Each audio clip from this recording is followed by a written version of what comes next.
بسم اللہ الرحمن الرحیم۔ معزز ناظرین، اللہ تعالیٰ نے رزق کے 16 دروازے مقرر کیے ہیں اور ان کی چابیاں بھی بنائی ہیں۔ جس نے یہ چابیاں حاصل کر لی وہ کبھی تنگ دست نہیں رہے گا۔ پہلا دروازہ نماز ہے۔ جو لوگ نماز نہیں پڑھتے ان کے رزق سے برکت اٹھا دی جاتی ہے، وہ پیسہ ہونے کے باوجود پریشان رہتے ہیں۔ دوسرا دروازہ استغفار ہے۔ جو انسان زیادہ سے زیادہ استغفار کرتا ہے یعنی توبہ کرتا ہے تو اس کے رزق میں اضافہ ہو جاتا ہے اور اللہ ایسی جگہ سے رزق دیتا ہے جہاں سے کبھی اس نے سوچا بھی نہیں ہوتا۔ تیسرا دروازہ صدقہ کرنا ہے۔ اللہ تعالیٰ نے فرمایا کہ تم لوگ اللہ کی راہ میں جو خرچ کرو گے اللہ اس کا بدلہ دے گا۔ انسان جتنا دوسروں پر خرچ کرے گا اللہ اس سے 10 گنا زیادہ بڑھا کر دے گا۔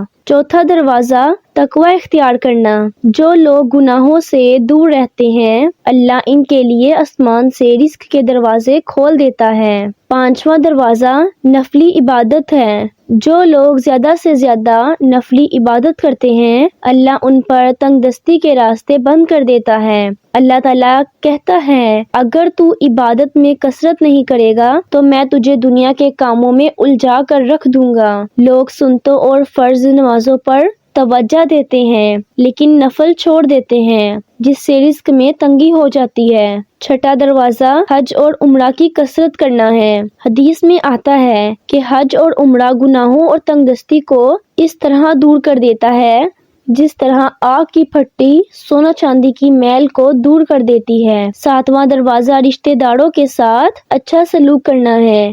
ایسے رشتہ داروں سے بھی ملتے رہنا جو آپ سے قطع تعلق ہو۔ آٹھواں دروازہ کمزوروں کے ساتھ صلح رحمی کرنا۔ غریبوں کے غم بانٹنا، مشکل وقت میں کام آنا اللہ تعالیٰ کو بہت ہی زیادہ پسند ہے۔ نواں دروازہ اللہ پر توکل۔ جو شخص یہ یقین رکھے کہ اللہ تعالیٰ دے گا تو اللہ تعالیٰ اسے ضرور دے گا۔ 10واں دروازہ شکر ادا کرنا ہے۔ انسان جتنا شکر ادا کرے گا اللہ رزق کے دروازے کھولتا جائے گا۔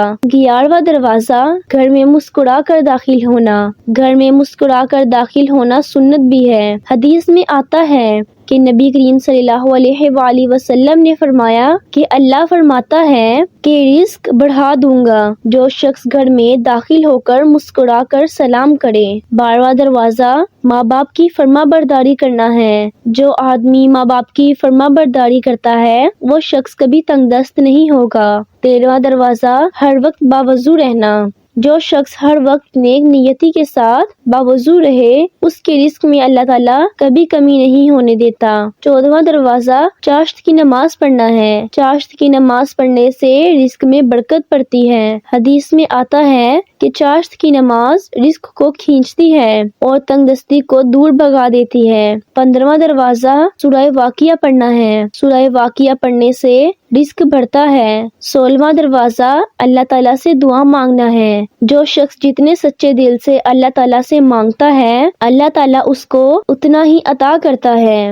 معزز ناظرین، میں امید کرتی ہوں کہ آپ کو میری ویڈیو پسند آئی ہوگی۔ اگر ویڈیو پسند آئی ہے تو لائک کریں، چینل کو سبسکرائب کریں۔ اگلی ویڈیو تک اجازت دیجیے۔ اللہ حافظ۔